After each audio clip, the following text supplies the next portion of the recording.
Hey guys, how's it going? I know it's been a minute since I last posted any videos or any reviews. I've been really busy working on a new business, and that's required me filming a bunch of different pieces of content. So it's been tough. But I did go on a couple of trips recently. I just came back from a 10-day trip to Italy, came back from Ireland. So what I want to do for this review is to just do an overall use review of the Trakke and Carryology Muir review, Muir backpack. So this is an excellent bag, and it is something that has been a little polarizing because some people say they don't like the looks of it. I have come to really like the looks of it, but I talked a lot about that in a previous video. So what I want to do for this one is just talk about the functionality of this bag and some of the things I liked, some of the things I didn't like about this bag. So one of the first things is we got to talk about the fabric, like this ultra, EPX fabric that they used. Functionally, it's great. It is stain resistant, water resistant, abrasion resistant, but oh man, I kind of hate the way that it sounds. Just like this plastic grocery bag sound of it. And as I was using it, I also started to notice that there were instances where it just seemed like it was getting almost like grease stains because there was like dots that were shinier than others. And then I talked to a few other carry enthusiasts about that, and they were experiencing the same thing. So it's not like that I was eating French fries on this thing. It's just that the fabric does that. But those two nitpicks aside, so the sound of it, the kind of like the grease staininess of it, which eventually goes away or becomes more uniform, is fine. Oh, and then also, I'm not a fan that it wrinkles. Like it has like this wrinkly look, and maybe again, that's a little bit of my OCD-ness. I like things to be like ironed out. I like things to be nice and smooth. And it has like a sense of wrinkliness to it, and I wasn't a huge fan of that. But this is nitpicky. This is aesthetics. Functionally, the fabric is awesome. So if the aesthetics really don't matter to you, if the sound of it doesn't matter to you, then this is a great, great fabric. So, okay, the big thing, this whole setup here with the sling at the top. I found this to be awesome because what I did is I put a lot of my airplane entertainment stuff in here. I put like my insulin, I put my Skittles, I put a Nintendo Switch in the back, I put a battery pack with some cables, and that was what I used on the airplane.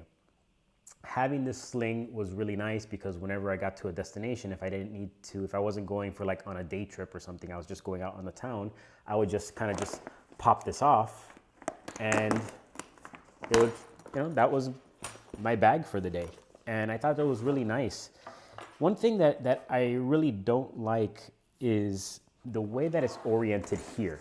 When it's on the bag and you unzip this, if you had the sling organized with stuff in like the front pocket, stuff in the little divider, it all just kind of like sinks into this section right here.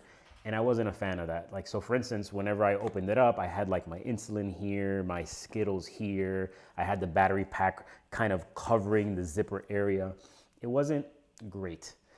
But when it's not in this configuration, when it's actually being worn as a sling, dude, this thing is awesome. It fit a ton of stuff. It doesn't fit iPads or anything like that. Even a Nintendo Switch, I had a hard time fitting in. Like to be able to fit the Nintendo Switch, I had to pull the Joy-Cons out of it and pack them kind of separate from the Switch screen itself. So I would normally pack the Switch screen in here with the Joy-Cons on the opposite side of the screen itself.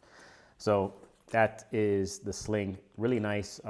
I found it to be really comfortable to wear. I took this to galleries and museums, walked around with it for hours, and it just felt nice. It was just like a good sling. So I'm gonna put this away. So now let's talk about the functionality of the bag itself. So let's go into the front. So the front pocket is something that I used a lot for my passport sleeve. So I had all my passports here. And even though the bag was kind of packed out in transit, like as I was going through the airport, this pocket never got too tight that I was unable to get what I needed. So you have like this nice pocket here. And then what I would also do is things that I wouldn't mind, like if somebody tried to pickpocket me, I put it in this pocket too. So you have a little bit of organization here, and that was really nice. I really liked using this pocket. So as an admin pocket, I thought it was really good as long as you are using pouches or sleeves or other organization to organize this pocket. So you have like this one pocket here with the tartan material, and then you have like this divider here with this key ring here. So great pocket. I liked using it, but really it was for flat items and then some other items that were in the front. So close up. All right, so the top, of course, it's fine. People would tell me, like the friends that I was traveling with, they said that they actually liked the bag better without the sling on it. So, you know, that's a matter of opinion. I thought it was awesome. So I really did like this 4-zipper configuration because there were some times where I had things at the top of the bag that I can just easily grab, not a problem.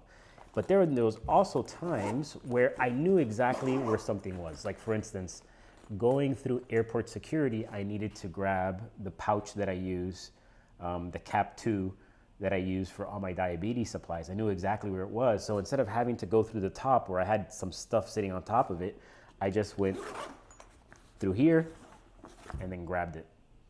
Same thing, I had a sweater on the other side that as I was getting ready to sit down on my chair on the plane, I went here and just grabbed my sweater real easy rather than disturbing everything at the top. So that functionality is pretty killer. I really liked that. Some people complain about the noise that these things make, these zipper pulls. They say, oh, it makes a lot of noise. Honestly, I never really perceived it. Nobody in my group commented on it. Do they make noise? Yeah, obviously, but it was never like a nuisance. I never had any issues with it. The bag packs quite a bit. So let me open this up all the way. It packs quite a bit. And one of the things that I did is this pocket that's here, this is where I would put like my wallet or some of the thing, or my phone when I didn't have it in my pocket. I put it here because getting into this pocket is pretty difficult without somebody noticing. So I liked that pocket right there. So again, you have like this really nice tartan material. You have, you know, like this very water resistant material on the inside. It's really a cool bag. And again, people like those that I was traveling with did comment on how cool the bag was. So functionally awesome. All right, let's go to the back panel, and then I'm gonna talk about the killer feature that I loved about this bag. Okay, so you have these straps. These straps are not the beefiest straps in the world, but they are wide, and I loved it because they distributed weight perfectly.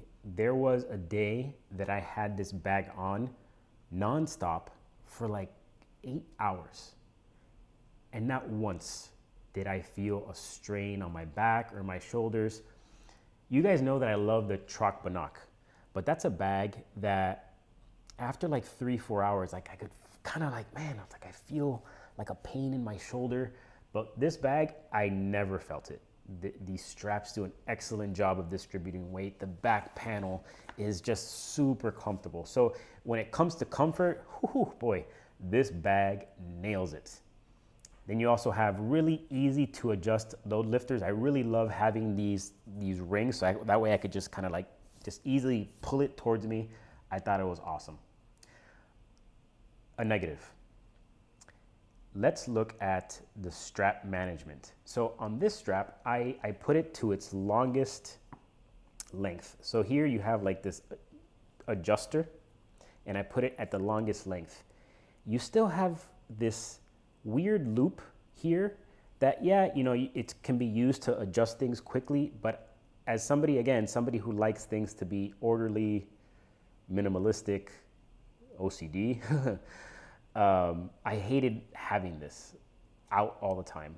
But that's if you are somebody who's really tall, really big, and you have stretched the strap all the way to its maximum. For me, I'm a short dude, and I like my bags high and tight, so I tend to use the shortest amount of strap possible. So here, I did the opposite. Here is the adjuster all the way down at the end. So what I'm gonna do is I'm just gonna put on this strap. I'm gonna show you what ended up happening with me. So let's say that I'm using this bag and I'm like, you know what, I want to adjust it a little bit. You know, the strap keeper can't go anymore, but this is where I like the bag. You have this excess strap that's just kind of there. So as I was walking, the back of my arm kept rubbing up against this, and I thought that was super annoying.